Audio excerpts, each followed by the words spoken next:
Hey guys, welcome back to another video. Today we are going to be doing a radiator change on my Jeep Grand Cherokee. It is leaking a little bit from the bottom, so we have a new radiator right here. We'll pull it out of the box here in just a minute, but yeah, let's just jump right in. So the first step is we are going to remove our front grille here. I do have another video showing you how to completely replace it, so I'm not really going to go step by step here. I'll link that video down below.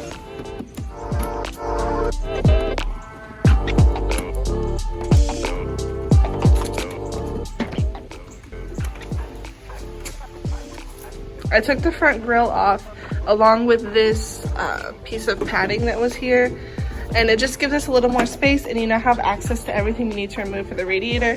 Next, we're gonna go down here and just unclip the fan. It's this clip right here. It's kind of hard to get you guys down there, but it's right there. The fan is now unplugged, so the next step is going to be to take off this bolt right here that's connecting the radiator hose to the thermostat, and then your coolant right here. Your coolant will just come gushing out of the hose, so make sure you have something to catch it.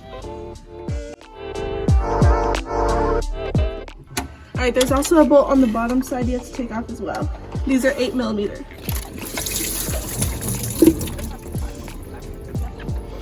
It all just went onto the belly pan. That is dirty coolant.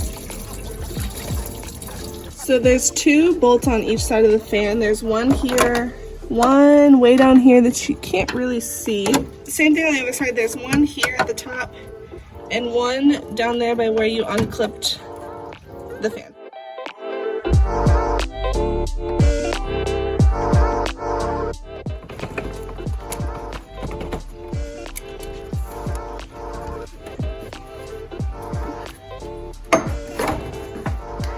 I got the fan out, and I also removed the thermostat. It was right in here where we pulled off that hose. Just use a pair of pliers and pull it off.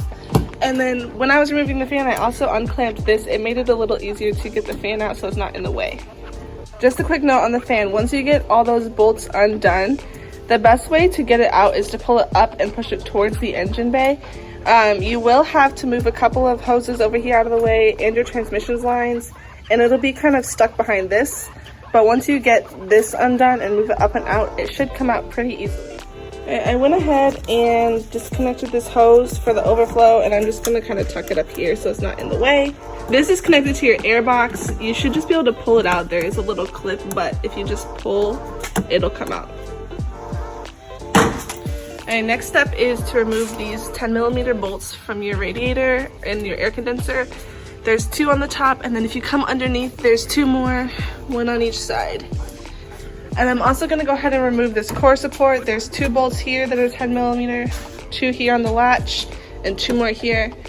This thing, your washer fluid, it's riveted to your core support, so you could take it off if you want to, but I'm gonna try and leave it and just kind of work around it.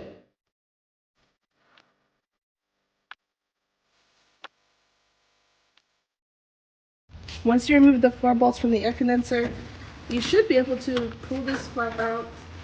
It's gonna tuck it over here so it's out of the way. I got all the bolts from the core support removed. The latch will just come off, and I'm just gonna tuck it over here, out of the way.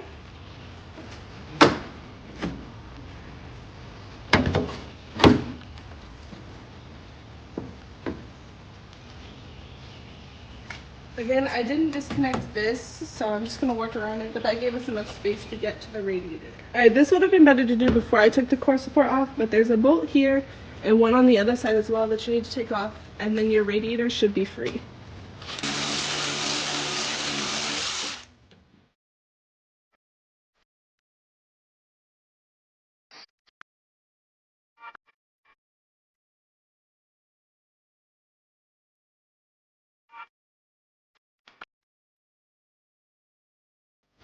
Alright, so the radiator is out, and that was way harder than I really expected it to be. You're gonna need 2 people period.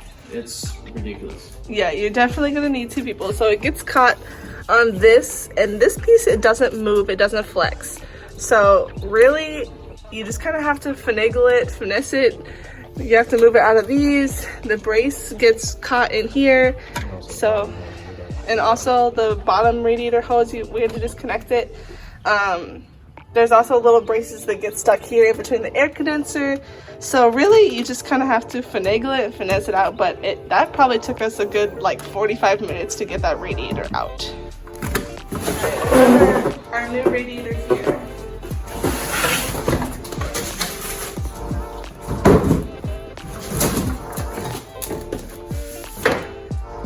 Alright, we have the new radiator here, and we're just gonna go reverse of how we got it out and put it back in and hope that it's not as hard to get it back in as it was to get that old one out.